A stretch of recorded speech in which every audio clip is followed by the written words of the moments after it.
이 사연은 경기도 수원시에 거주하는 한 가족의 실화를 바탕으로 각색한 이야기입니다. 추석이 코앞으로 다가온 2024년 9월 수원시 영통구에 위치한 30평 아파트에는 따뜻한 가을, 햇살이 거실 창문을 통해 스며들고 있었습니다. 72세의 김순자 씨는 오늘도 어김없이 새벽 6시에 눈을 떴죠. 옆에서 잠들어 있는 남편 김철수 씨의 고른 숨소리를 들으며 조용히 침실을 나섰습니다. 오늘도 하루가 시작되는구나. 순자 씨는 부엌으로 향하며 작은 한숨을 내쉬었습니다. 결혼한 지 47년 시어머니 노릇을 한 지도 벌써 15년이 흘렀네요. 아들 김민호와 며느리 박지영이 결혼했을 때만 해도 이렇게 복잡한 감정을 느낄 줄은 몰랐습니다. 며느리도 딸 같다고 생각하자. 순자 씨는 늘 이렇게 마음을 다잡곤 했습니다. 친정어머니로부터 배운 지혜였죠. 불필요한 잔소리는 피하고 사소한 일은 참고 넘어가는 것이 가정의 평화를 지키는 길이라고 여겼습니다. 부엌에서 아침 준비를 하던 순자 씨는 문득 이번 추석이 걱정되기 시작했습니다. 벌써 3년째 같은 패턴이 반복되고 있거든요. 명절이 되면 온 가족이 모이는데 며느리 지영이는 손톱끝 하나 까딱하지 않더라고요. 그래도 이번엔 다를 거야. 순자 씨는 긍정적으로 생각하려 노력했습니다. 지영이가 직장에서 스트레스를 많이 받는다는 걸 알고 있었거든요. 35살의 지영이는 회계사로 일하며 바쁜 나날을 보내고 있었습니다. 순자 씨는 며느리의 입장을 이해하려 애쓰는 마음이 컸습니다. 오전 10시쯤 아들 민호와 며느리 지영이가 도착했습니다. 38세의 민호는 아버지를 닮아 키가 크고 듬직한 체격이었고 지영이는 단정한 차림새로 정중하게 인사를 드렸습니다. 어머님, 안녕하세요. 아버님도 건강하시죠? 그래, 잘 왔다. 민호야, 너도 고생했어. 순자 씨는 반갑게 맞이했지만 마음 한편으로는 이미 예상하고 있었습니다. 지영이가 거실 소파에 앉아 스마트폰을 들여다보기 시작하는 모습을 보니 말이죠. 여보, 명절 음식 준비 시작해야겠어. 철수 씨가 옆에서 조용히 말했습니다. 74세의 철수 씨는 평소 말수가 적었지만 아내의 마음을 잘 헤아리는 사람이었습니다. 순자 씨는 고개를 끄덕이며 앞치마를 둘렀습니다. 부엌에서 혼자 음식 준비를 시작한 순자 씨의 마음은 복잡했습니다. 전을 부치고 나물을 무치고 탕국을 끓이는 동안 거실에서는 가족들의 대화 소리가 들려왔습니다. 그런데 지영이의 목소리는 거의 들리지 않았어요. 민호와 아버지가 이야기하는 동안 지영이는 계속 휴대폰만 보고 있는 것 같았습니다. 에휴, 참자. 그냥 참자. 순자 씨는 속으로 중얼거리며 계속 요리를 했습니다. 하지만 시간이 지날수록 답답함이 커져갔어요. 다른 집 며느리들은 어떨까 하는 생각도 들었습니다. 이웃집 며느리는 명절 때마다 시어머니를 도와 분주히 움직인다고 들었거든요. 점심시간이 되어 상을 차리는데도 지영이는 움직이지 않았습니다. 순자 씨가 혼자서 밥그릇, 국그릇, 반찬들을 나르는 동안 지영이는 여전히 소파에 앉아 있었어요. 민호조차 지영아, 엄마 좀 도와드려라고 말하지 않더라고요. 식사를 마친 후 설거지를 할 때도 마찬가지였습니다. 순자 씨는 혼자서 그릇들을 정리하며 마음속으로 한숨을 쉬었습니다. 이런 상황이 계속되면 언젠가는 폭발할 것 같은 기분이었어요. 이번만 참자. 다음엔 분명 달라질 거야. 하지만 순자 씨의 마음 깊은 곳에서는 작은 불씨가 타오르기 시작했습니다. 며느리에 대한 실망감과 서운함이 조금씩 쌓여가고 있었던 거죠. 그날 밤 순자 씨는 잠자리에 들면서도 계속 생각에 잠겼습니다. 이런 상황이 언제까지 지속될 수 있을까 하는 의문이 들었어요. 추석 당일 오전 8시부터 순자 씨의 하루는 시작되었습니다. 제사상을 차리고 온 가족이 모일 음식을 준비해야 하는 중요한 날이었죠. 철수 씨도 평소보다 일찍 일어나 아내를 도우려 했지만 순자 씨는 여보는 그냥 쉬어라며 혼자서 모든 걸 처리하려 했습니다. 오늘만큼은 지영이가 도와주겠지. 순자 씨는 이런 기대를 품고 있었어요. 명절인데 아무리 그래도 며느리가 손 하나 까딱 안 할 수는 없다고 생각했거든요. 하지만 오전 10시에 도착한 민호와 지영이를 보는 순간 순자 씨의 기대는 금세 무너져 내렸습니다. 지영이는 평상시와 다를 바 없이 거실 소파에 앉아 휴대폰을 들여다보기 시작했어요. 새하얀 블라우스에 검정 치마를 입은 단정한 모습이었지만 부엌 쪽으로는 눈길 한 번 주지 않았습니다. 지영아, 왔구나. 순자 씨가 먼저 인사를 건넸지만 지영이의 대답은 형식적이었어요. 네, 어머님. 안녕하세요. 그뿐이었습니다. 그 후로는 다시 휴대폰 화면에 집중하더라고요. 순자 씨는 마음속으로 한숨을 쉬며 다시 부엌으로 향했습니다. 엄마, 뭐 도와드릴까요? 민호가 뒤따라 나왔지만 순자 씨는 고개를 저었습니다. 아니야, 너는 아빠랑 이야기나 해. 남자가 부엌 일까지 할 필요 없어. 사실 순자 씨는 아들보다는 며느리가 나서주기를 바랐어요. 하지만 그런 마음을 직접적으로 표현하지는 못했습니다. 평소 성격상 남에게 부탁하는 걸 어려워했거든요. 시간이 흘러 오후 2시가 되었습니다. 제사상을 차리고 음식을 준비하느라 순자 씨는 이미 지쳐 있었어요. 그런데도 지영이는 여전히 소파에서 움직이지 않았습니다. 가끔 민호와 몇 마디 주고받을 뿐 시어머니를 도우려는 기색은 전혀 보이지 않았어요. 저기, 지영아.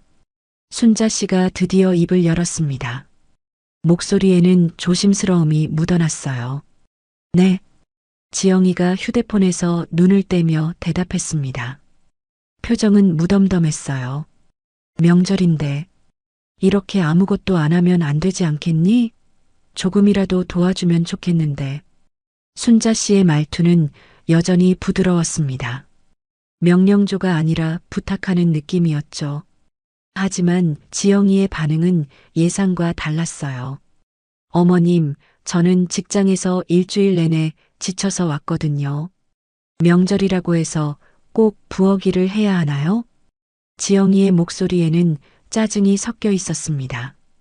순자 씨는 당황했어요. 이런 반응을 예상하지 못했거든요. 그게 아니라 가족이 다 모인 날인데 가족이 모인 날이면 다 같이 쉬어야 하는 거 아닌가요? 왜 며느리만 일해야 해요? 지영이의 목소리가 점점 높아졌습니다. 거실에 있던 민호와 철수 씨도 상황을 눈치챘어요. 순자 씨는 얼굴이 빨갛게 달아오르는 걸 느꼈습니다. 47년 결혼 생활, 15년 시어머니 생활을 하면서 이런 상황은 처음이었어요. 며느리가 이렇게 대드는 경우를 겪어본 적이 없었거든요. 지영아, 엄마 말씀이 틀린 건 아니잖아. 민호가 조심스럽게 끼어들었지만 지영이의 분노는 이미 폭발 직전이었습니다. 민호 씨도 그런 식으로 말할 거예요? 저만 나쁜 사람 만들고. 순자 씨는 이 상황이 어떻게 흘러갈지 알 수 없어 불안했습니다. 단순히 도움을 요청한 것뿐인데 왜 이렇게 큰 갈등으로 번지는지 이해할 수 없었어요. 마음속에서는 서운함과 당황스러움이 뒤섞여 복잡한 감정이 일어났습니다. 부엌에서 홀로 서 있던 순자 씨는 눈물이 날 것 같았어요. 오늘 하루만큼은 가족이 화목하게 지내기를 바랐는데 오히려 더 큰 갈등이 생겨버렸습니다. 이런 상황에서 어떻게 대처해야 할지 막막했어요. 순자 씨가 부엌에서 어쩔 줄 몰라 하는 사이 거실의 분위기는 더욱 험악해졌습니다. 지영이의 목소리가 점점 커지고 있었거든요. 도대체 뭐가 문제예요? 제가 뭘 잘못했다는 거죠? 지영이는 소파에서 벌떡 일어나며 말했습니다. 평소 조용하던 며느리의 이런 모습을 본 적이 없던 순자 씨는 완전히 당황했어요. 지영아, 진정해. 엄마도 그런 뜻이 아니었을 거야. 민호가 아내를 달래려 했지만 지영이는 멈추지 않았습니다. 아니에요. 맨날 이런 식이에요.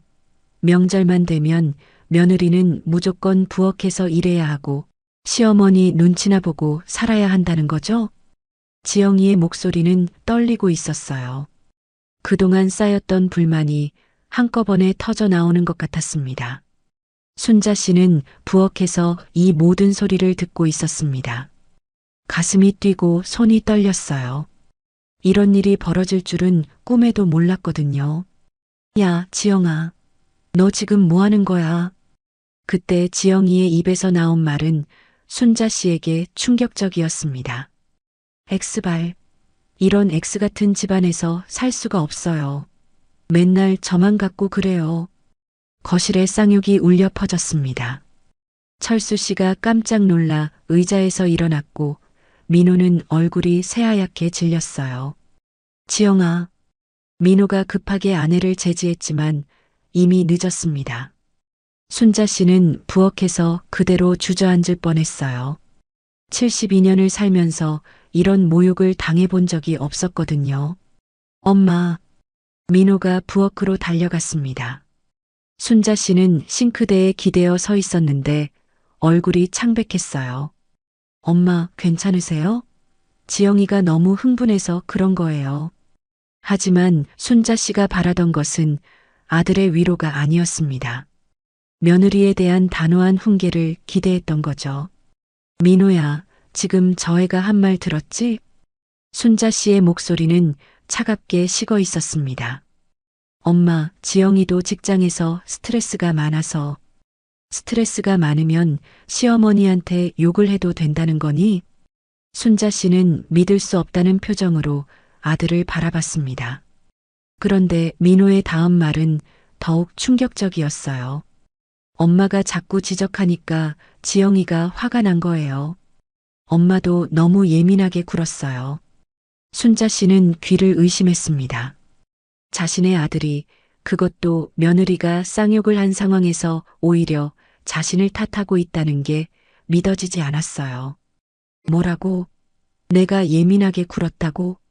엄마, 요즘 세상이 바뀌었어요. 며느리라고 해서 무조건 시어머니 일을 도와야 한다는 생각은. 김민호. 순자 씨가 처음으로 목소리를 높였습니다. 40년 가까이 키운 아들이 이런 말을 한다는 게 배신감으로 다가왔어요. 내 마누라가 나한테 욕을 했는데 내가 지금 누구 편을 드는 거야? 거실에서는 지영이가 가방을 챙기며 나갈 채비를 하고 있었습니다. 철수 씨는 어찌할 바를 모르며 서 있었고요. 엄마, 지영이도 잘못했지만 엄마도 이해해 주세요. 지영이는 나름대로 힘들어하고 있어요. 민호는 끝까지 아내 편을 들었습니다. 순자 씨는 이 상황이 현실인지 의심스러웠어요. 자신이 키운 아들이 며느리가 욕을 한 상황에서도 며느리 편을 든다는 게 믿기지 않았거든요. 좋아, 알겠다. 순자 씨의 목소리는 차분해졌지만 그 안에는 깊은 분노와 실망이 담겨 있었습니다. 민호야, 내가 누구 편인지 확실히 알겠어. 앞으로는 내가 어떻게 할지 두고 봐. 그날 밤 민호와 지영이가 돌아간 후 순자 씨는 한잠도 자지 못했습니다. 며느리의 쌍욕보다 더 충격적이었던 건 아들의 배신이었어요. 그 순간부터 순자 씨의 마음속에는 돌이킬 수 없는 무언가가 부러져 버렸습니다. 그날 밤 순자 씨는 침대에 누워 천장을 바라보며 뜬 눈으로 밤을 지새웠습니다. 옆에서 잠들어 있는 남편 철수 씨의 고른 숨소리가 들렸지만 마음속은 폭풍이 휘몰아치고 있었어요. 40년을 키워서 저런 아들을 만들었나? 순자 씨의 가슴 속에는 분노와 배신감이 뒤섞여 있었습니다. 며느리가 욕을 한 것도 충격이었지만 그보다 더 견디기 힘든 건 아들의 태도였어요. 어떻게 자신의 어머니보다 아내 편을 들 수 있을까 하는 생각이 머릿속을 떠나지 않았습니다. 새벽 5시가 되어서야 순자 씨는 결심을 굳혔어요. 더 이상 참고 넘어갈 수는 없다는 생각이 들었거든요. 여보, 일어나. 순자 씨가 남편을 깨웠습니다. 철수 씨는 놀란 듯 눈을 떴어요. 왜 그래? 벌써 아침이야? 여보, 어제 일 어떻게 생각해? 철수 씨는 아내의 진지한 표정을 보고 완전히 잠이 깼습니다. 어제 벌어진 일이 얼마나 심각했는지 알고 있었거든요. 순자야, 진정해. 지영이도 순간 화가 나서 그런 거야. 순간 화가 나서? 여보는 그런 식으로 생각하는 거야? 순자 씨의 목소리에는 서운함이 깊게 배어 있었습니다. 나한테 엑스발이라고 욕을 한 며느리를 두고도 여보는 그렇게 말하는 거야? 철수 씨는 할 말을 잃었어요. 아내의 마음을 이해하지 못하는 건 아니었지만 그렇다고 해서 가족 관계가 완전히 틀어지는 걸 원하지도 않았거든요. 그래도 가족인데. 가족? 순자 씨가 쓴웃음을 지었습니다. 어제 민호가 한 말 들었지? 자기 마누라가 시어머니한테 욕을 했는데도 나보다 그의 편을 들더라고. 순자 씨는 일어나 창문 쪽으로 걸어갔습니다. 바깥에는 아직 어둠이 깔려 있었지만 동쪽 하늘이 조금씩 밝아오고 있었어요. 여보, 우리 이런 아들한테 뭘 남겨줄 이유가 있을까? 철수 씨는 아내의 말뜻을 금세 알아챘습니다. 갑자기 가슴이 철렁했어요. 순자야, 설마. 응, 맞아. 아파트도 예금도 주식도 다 정리하자. 순자 씨의 목소리는 단호했습니다. 밤새 생각한 결론이었거든요. 이런 며느리, 이런 아들한테 우리가 평생 모은 재산을 물려줄 이유가 없어. 철수 씨는 당황했어요. 아내가 화는 났겠지만 이렇게까지 극단적으로 생각할 줄은 몰랐거든요. 순자야, 그래도 민호는 우리 아들이고, 우리 아들이면 어머니를 지켜줘야 하는 거 아니야? 마누라가 시어머니한테 욕을 하는데, 오히려 마누라 편을 드는 게 아들이야? 순자 씨의 눈에는 눈물이 맺혀 있었지만, 목소리는 차갑게 식어 있었습니다. 우리 이 나이에 뭐 하려고 재산을 모아놨겠어? 다 아들 주려고 한 거잖아. 그런데 그 아들이 이런 식이면 우리가 바보지. 철수 씨는 아내의 마음을 이해할 수 있었어요. 자신도 어제 민호의 태도에 실망했거든요. 하지만 그렇다고 해서 재산을 모두 처분한다는 건 너무 극단적인 선택 같았습니다. 그럼 어떻게 할 거야? 아파트 팔고 주식도 정리하고 예금도 다 빼자. 그 돈으로 우리 둘이 좋은 데 가서 편안하게 살자. 순자 씨는 이미 계획을 세워놓고 있었어요. 좋은 요양원도 있고 실버타운도 있잖아. 우리 나이에 이런 스트레스 받으면서 살 이유 없어. 철수 씨는 아내의 단호한 모습을 보며 마음이 복잡했습니다. 한편으로는 아내의 마음을 이해했지만 다른 한편으로는 이런 결정이 과연 옳은 것인지 확신이 서지 않았어요. 정말 그렇게 할 거야? 응. 내 결심은 확고해. 더 이상 이런 모욕을 당하면서 살고 싶지 않아. 그날 아침 순자 씨는 변호사 사무소에 전화를 걸었습니다. 재산 정리에 대한 상담을 받기 위해서였죠. 철수 씨는 아내의 모습을 보며 사태의 심각성을 깨달았습니다. 이제 정말 돌이킬 수 없는 길로 접어든 것 같았어요.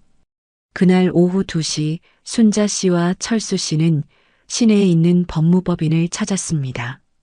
40대 중반으로 보이는 김 변호사가 그들을 맞이했어요. 어떤 일로 오셨는지요? 재산 정리에 대해 상담받고 싶어서 왔습니다. 순자 씨의 목소리는 침착했지만 그 안에는 단단한 의지가 담겨 있었어요. 혹시 상속 관련해서 미리 준비하시려는 건가요? 아니에요.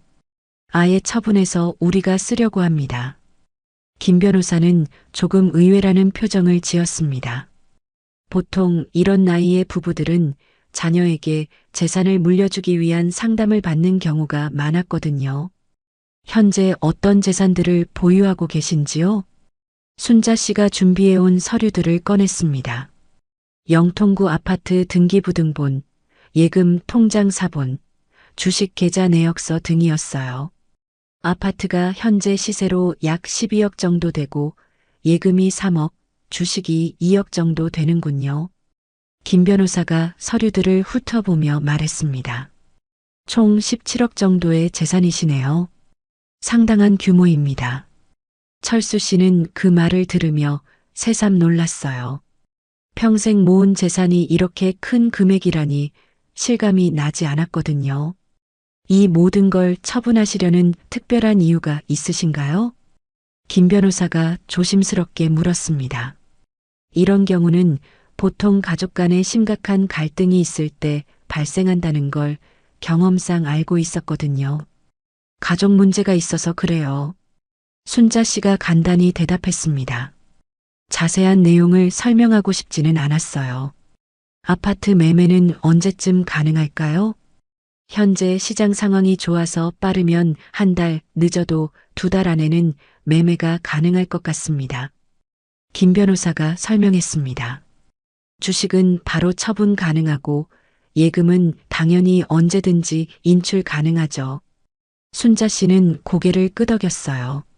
생각보다 빨리 진행될 수 있다는 걸 알고 안심했습니다. 그럼 절차를 시작해 주세요. 부인, 정말 신중하게 결정하신 건가요? 나중에 후회하실 수도 있거든요. 김 변호사가 한 번 더 확인했지만 순자 씨의 의지는 확고했습니다. 후회 안 해요.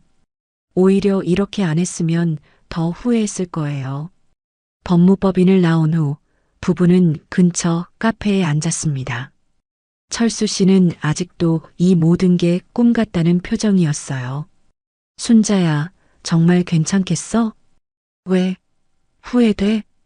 후회되는 건 아니고 그냥 갑작스러워서. 철수 씨는 솔직한 마음을 털어놓았습니다. 여보도 어제 민호 태도 보고 실망하지 않았어? 순자 씨가 물었습니다. 철수 씨는 고개를 끄덕였어요. 실망했지. 우리가 잘못 키운 건가 싶기도 하고. 그럼 됐어. 이제 우리 인생 우리가 결정하자. 순자 씨는 커피를 한 모금 마시며 말했습니다. 17억이면 우리 둘이 좋은 곳에서 편안하게 살기에 충분해. 굳이 스트레스 받으면서 살 이유 없잖아. 철수 씨도 점점 아내의 생각에 동조하게 되었어요. 어제 벌어진 일을 생각하면 화가 다시 올라왔거든요. 그럼 실버타운 알아볼까? 응, 좋은 데 찾아보자. 골프장도 있고 수영장도 있고 의료진도 상주하는 그런 곳 말이야. 순자 씨는 이미 새로운 삶에 대한 기대를 품고 있었습니다. 그날 저녁 민호에게서 전화가 왔어요. 엄마, 어제 일 죄송해요. 지영이가 너무 흥분해서 그랬어요. 하지만 순자 씨의 대답은 차가웠습니다. 흥분해서? 그게 변명이 돼? 엄마도 이해해 주세요. 지영이도 나름 힘들어하고.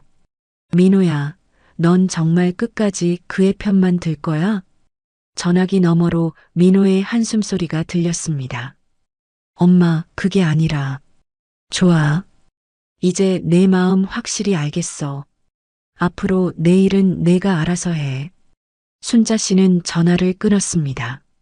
이제 정말로 새로운 인생을 시작할 때가 된 것 같았어요. 다음 날부터 순자 씨와 철수 씨는 본격적으로 움직이기 시작했습니다. 아파트 매매를 위해 부동산 중개업소를 찾았고 주식 계좌 정리를 위해 증권회사에도 들렀어요. 이 동네 아파트 중에서는 최고 조건이네요. 금방 팔릴 것 같습니다. 부동산 중개사가 말했습니다. 30평 아파트지만 남양이고 층수도 좋았거든요. 빨리 팔아주세요. 급하게 처분해야 해서요. 순자 씨의 말에 중개사는 고개를 끄덕였어요. 네, 알겠습니다. 이틀 안에 매수자를 구해올게요. 그 사이 민호에게서는 계속 전화가 왔습니다. 하지만 순자 씨는 받지 않았어요. 받고 싶지도 않았고 받아봤자 또 며느리 편을 들게 뻔했거든요. 엄마, 전화 좀 받으세요. 문자 메시지도 계속 왔지만 순자 씨는 무시했습니다. 일주일 후 정말로 아파트 매수자가 나타났어요. 현금 매수자였고 가격도 만족스러웠습니다. 12억 5천만 원에 계약하시겠어요? 좋아요. 잔금은 언제 치러요? 2주 후에 가능합니다. 순자 씨는 흔쾌히 동의했어요. 이제 정말 돌이킬 수 없는 상황이 되었다는 걸 실감했습니다. 같은 시기에 철수 씨는 주식을 모두 정리했어요. 시장 상황이 좋아서 손해 없이 팔 수 있었습니다. 여보, 주식도 다 팔았어. 2억 3천만 원 나왔어. 그럼 예금까지 합쳐서 총 18억 정도 되겠네. 순자 씨는 계산기를 두드리며 말했습니다. 이 정도면 정말 여유롭게 살 수 있겠어. 그 즈음 실버타운 견학도 다녀왔어요. 경기도 용인에 있는 고급 실버타운이었는데 시설이 정말 좋았습니다. 골프 연습장도 있고 실내 수영장도 있네요. 철수 씨가 감탄하며 말했습니다. 의료진도 24시간 상주하고 응급실도 있어요. 안내를 해주는 직원이 설명했습니다. 입주 비용은 어떻게 되나요? 순자 씨가 물었습니다. 1억 5천만 원 정도 드시면 되고 월 관리비는 200만 원입니다. 생각보다 저렴하네요. 철수 씨가 중얼거렸어요. 18억이 있다면 충분히 감당할 수 있는 금액이었거든요. 시설 구경 더 해보실까요? 네, 다 보여주세요. 부부는 실버타운 곳곳을 구경했습니다. 도서관, 헬스장, 카페, 레스토랑까지 없는 게 없었어요. 마치 고급 호텔 같았습니다. 어떠세요? 마음에 드시나요? 네, 정말 좋네요. 계약하고 싶어요. 순자 씨는 바로 결정했습니다. 이런 곳에서 남은 인생을 보내는 것도 나쁘지 않겠다는 생각이 들었거든요. 언제쯤 입주 가능한가요? 한 달 후부터 가능합니다. 그날 저녁 집으로 돌아온 부부는 새로운 계획에 대해 이야기했어요.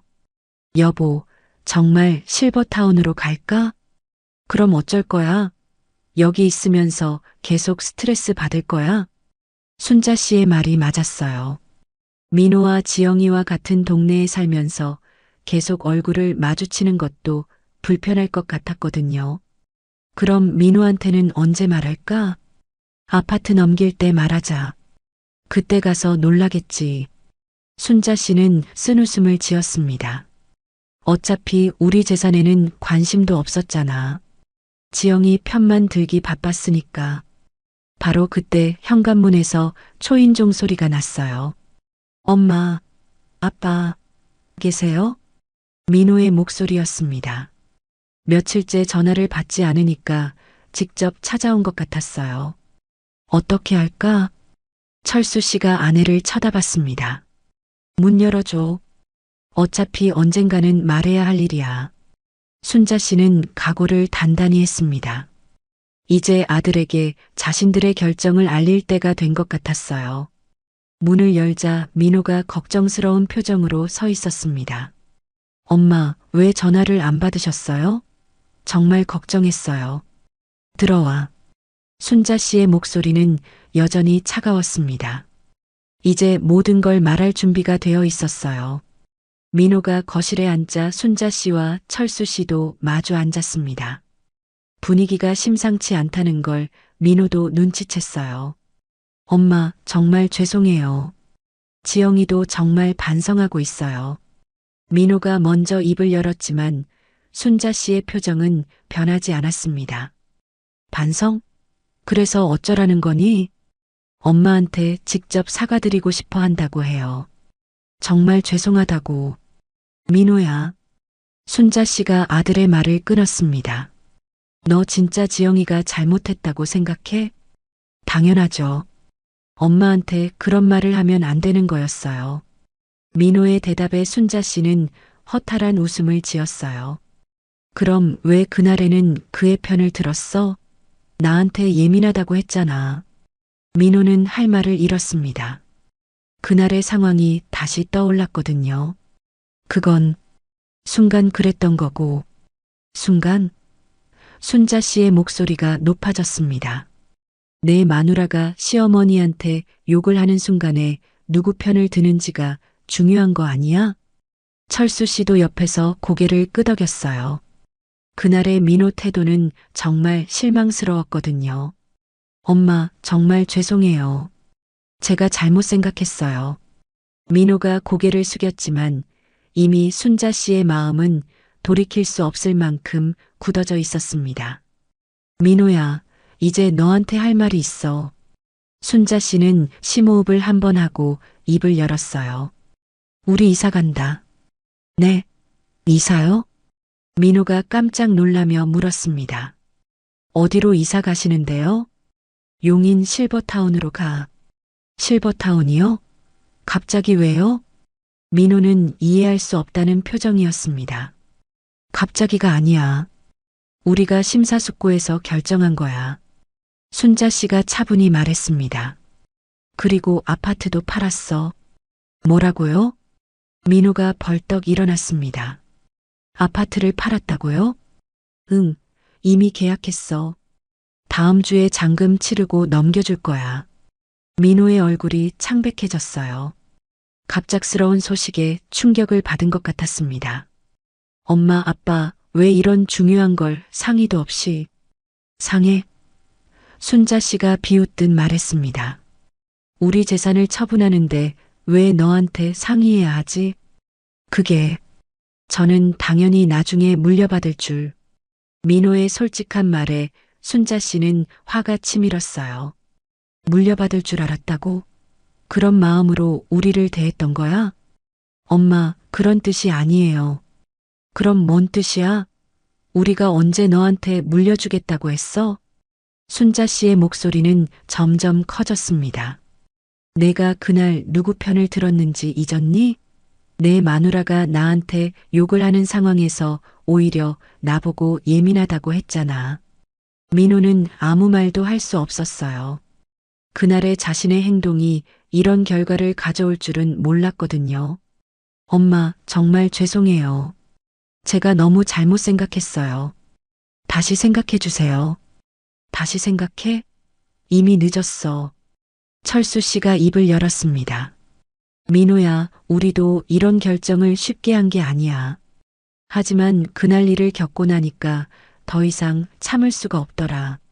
아빠, 내가 진짜 우리를 생각하는 아들이었다면 그날 그런 태도를 보이지 않았을 거야. 민호는 무릎을 꿇고 앉았습니다. 엄마, 아빠, 정말 죄송해요. 제가 정말 잘못했어요. 다시 기회를 주세요. 하지만 순자 씨의 마음은 이미 돌처럼 굳어져 있었습니다. 기회? 이미 기회는 끝났어. 우리는 이제 우리끼리 살 거야. 그럼 재산은 다 어떻게 하시는 거예요? 민호가 떨리는 목소리로 물었습니다. 우리가 쓸 거야. 실버타운 입주비, 생활비, 병원비 다 우리가 써야지. 순자 씨는 단호했습니다. 너희한테 물려줄 생각 없어. 특히 지영이한테는 절대로. 그날 밤 민호가 돌아간 후 순자 씨와 철수 씨는 후련한 기분이었어요. 마침내 자신들의 속마음을 다 털어놓았거든요. 여보, 잘한 것 같아? 당연하지. 우리가 뭘 잘못했다고 저런 취급을 받아야 해? 순자 씨는 확신에 차 있었습니다. 이제 정말로 새로운 인생을 시작할 준비가 되었어요. 그로부터 한 달 후 순자 씨와 철수 씨는 용인 실버타운으로 이사했습니다. 짐을 정리하면서 47년간의 결혼 생활이 담긴 추억들을 하나둘 정리해야 했어요. 민호 어릴 때 사진들, 가족여행 사진들을 보면서도 순자 씨의 마음은 흔들리지 않았습니다. 이제 정말 새로운 시작이네. 실버타운 입주 첫날, 순자 씨는 넓은 창문으로 보이는 정원을 바라보며 말했어요. 18억의 재산으로 이곳에서 편안한 노후를 보낼 수 있다는 생각에 마음이 홀가분했습니다.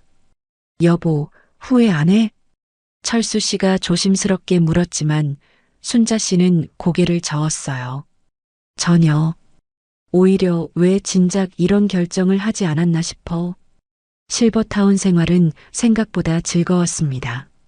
아침에는 수영을 하고 오후에는 도서관에서 책을 읽고 저녁에는 같은 동년배 부부들과 함께 산책을 했어요. 스트레스 없는 하루하루가 이어졌습니다. 그런데 이사한 지 일주일쯤 지났을 때 민호에게서 전화가 왔어요. 엄마, 실버타운 생활은 어떠세요? 좋아. 정말 편해. 순자 씨의 대답은 무뚝뚝했습니다. 엄마, 지영이가 편지를 썼는데요. 받아보실 수 있을까요? 편지? 순자 씨는 콧방귀를 뀌었어요. 이제 와서? 정말 진심으로 사과드리고 싶어 해요. 관심 없어. 받지도 않을 거야. 순자 씨는 단호히 거절했습니다. 며칠 후 정말로 지영이의 편지가 실버타운으로 배달되었어요. 하지만 순자 씨는 봉투도 뜯지 않고 그대로 쓰레기통에 버렸습니다. 뭐라고 썼는지 궁금하지 않아? 철수 씨가 물었지만 순자 씨는 관심이 없었어요. 뻔하겠지. 죄송하다, 용서해달라, 그런 말들. 그래도 한번 읽어보는 게. 여보, 난 이미 마음의 문을 닫았어. 다시 열 생각 없어. 그 후로도 민호와 지영이는 몇 번 더 연락을 시도했지만 순자 씨는 모두 거절했습니다. 실버타운 방문도 거부했고 전화도 받지 않았어요. 시간이 흘러 석 달이 지났을 때 민호가 실버타운까지 직접 찾아왔습니다. 하지만 순자 씨는 면회를 거부했어요. 죄송합니다. 어머님께서 만나기 싫다고 하시네요. 직원이 민호에게 전했지만 민호는 쉽게 포기하지 않았습니다. 그럼 이것만 전해주세요. 민호는 두꺼운 봉투를 건넸어요. 안에는 지영이가 쓴 장문의 사과 편지와 함께 가족 사진들이 들어 있었습니다. 하지만 순자 씨는 이것도 받지 않았어요. 가져가라고 해. 관심 없어. 그날 저녁 철수 씨는 아내에게 조심스럽게 말했습니다. 순자야, 그래도 민호는 우리 아들인데. 우리 아들이면 어머니를 지켜줬어야지. 마누라 편만 들 거면 왜 아들이야? 순자 씨의 마음은 여전히 돌처럼 단단했어요. 이제 각자 살자고 했잖아. 우리는 우리대로, 걔들은 걔들대로. 1년이 지났습니다. 순자 씨와 철수 씨는 실버타운에서 평화로운 노후를 보내고 있었어요. 건강검진도 정기적으로 받고 취미 활동도 즐기면서 스트레스 없는 생활을 하고 있었습니다. 가끔 민호에게서 안부 전화가 왔지만 순자 씨는 형식적인 대화만 나눌 뿐이었어요. 건강하게 지내시죠? 응, 잘 지내고 있어. 혹시 필요한 거 있으시면. 없어. 우리끼리 잘 해결하고 있으니까 신경 쓰지 마. 그렇게 대화는 항상 짧게 끝났습니다. 어느 날 저녁 실버타운 정원을 산책하던 순자 씨는 문득 지난 일들을 돌아봤어요. 후회가 되는지 자문해 봤지만 답은 여전히 같았습니다. 나는 잘못한 게 없어. 며느리가 시어머니한테 욕을 했는데 그걸 감싸는 아들한테 재산을 물려줄 이유가 어디 있어? 옆에서 함께 걷던 철수 씨도 고개를 끄덕였어요. 그래, 우리가 한 일이 맞아. 이제 편안하게 살자. 그들은 다시는 과거로 돌아갈 생각이 없었습니다. 가족이라는 이름으로 받았던 상처와 배신감은 이미 돌이킬 수 없는 선을 그어버렸거든요. 실버타운의 조용한 밤, 순자 씨와 철수 씨는 각자의 선택에 확신을 가지고 잠자리에 들었습니다. 남은 인생은 오직 자신들만을 위해 살아가기로 한 그들의 결심은 흔들림이 없었어요. 가족이었던 사람들은 이제 서로 다른 길을 걷고 있었고 그 사이에 거리는 시간이 갈수록 더욱 멀어져만 갔습니다. 어쩌면 이것이 그들이 선택한 새로운 삶의 방식이었을지도 모릅니다.